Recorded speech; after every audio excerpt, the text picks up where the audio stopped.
Menjamurnya budaya asing saat ini ke kaum milenial bisa mengancam budaya daerah pun menjadi tertinggal.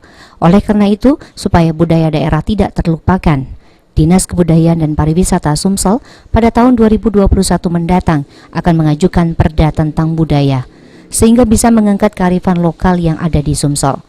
Pada saat ini pengajuan perda itu sendiri sedang digodok dan dikaji oleh tim yang terdiri dari instansi terkait, lembaga adat maupun sejarawan di Sumatera Selatan. Diharapkan dengan adanya perda budaya bisa mengangkat jati diri dari Sumsel dan menjaga budaya di Sumsel.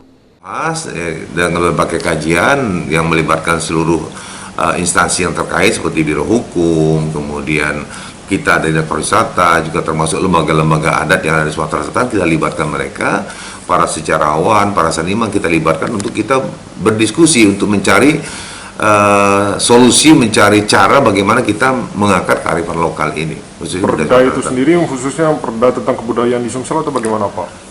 Terutama ya tentang kebudayaan Sumatera Selatan dan juga jati diri Sumsel. Kedepan Sumsel bisa menjaga budaya daerah dengan berkoordinasi sama pihak kabupaten maupun kota. Firman Hidayat, PAL TV.